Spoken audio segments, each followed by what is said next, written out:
8 little roosters, 2 others in heaven. 1 was martyred, and then there were 7. A martyr is a person who is put to death or endures great suffering on behalf of any belief, principle, or cause. In this episode, we learn that Bernie's partner, Mark Keyes, was killed, and thus Bernie is on a quest to avenge his death, and that is his cause.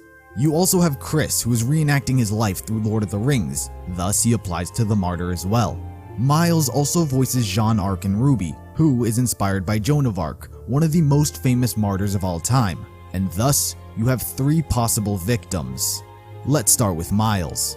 Because of his association with Joan of Arc, it is a possibility that he's going to be burnt to death, similar to Joan. We know that there is a gas canister as we saw the killer walking around with one when he ran into Chris. However, while Joan was a martyr, Miles isn't particularly one. There is no clear cause that he is fighting for, aside from his own life. We don't even know what his crime was, as it was never shown. It would appear his only plan is to put on the suit, and we don't even know what that suit is. So Miles doesn't appear to fit the victim part of the martyr. Now, what about Bernie? He has a motive, to avenge his partner, and he has a connection to a line in the poem, Heaven. Bernie plays Church in Red vs. Blue.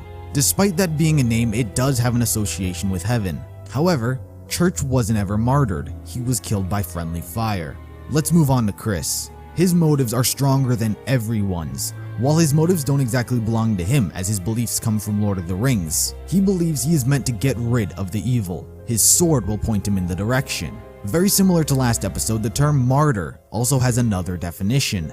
It can also mean a person who seeks sympathy or attention by feigning or exaggerating pain, deprivation, so on. Chris is doing this exact same thing. We learn that he's been dressing up and acting like this character because it gives him attention that he's incapable of getting from anywhere else. So, while we have 3 believable victims, Chris seems to fit the bill most of all.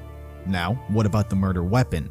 Let's gather the ones we know are in the building. Once again, you have Chris's sword as an option. Joel's office accidentally released a scorpion, snake, and a blue-ringed octopus. Adam mentions that he has a bow and arrow in his office. And as mentioned earlier with Miles, the killer has gasoline and fire. The 2 most popular ways for a martyr to go out are by sword and fire. However, when you really start to break down Chris's character, are there any martyrs from Lord of the Rings that we can connect Chris to? Well, there is Boromir. He sacrificed himself to save his friends and companions. Chris has never been one to stick to a single Lord of the Rings character. He's reenacted a few different character scenes. So what about Boromir? Well, he was shot to death by a bow and arrow, one of our questionable murder weapons this week. So, we've established that Miles, while a possibility, not likely the victim as he has no cause. Bernie is a solid lead, however martyrs tend to die for their church, not as church. Chris has a cause that he is fighting for, an easily connected weapon from which to be killed, and, in the end, Chris is going to be killed by a bow and arrow, dying for his church. 8 little roosters, Chris was shot in the chest. He lie on the ground, breathing his last breath.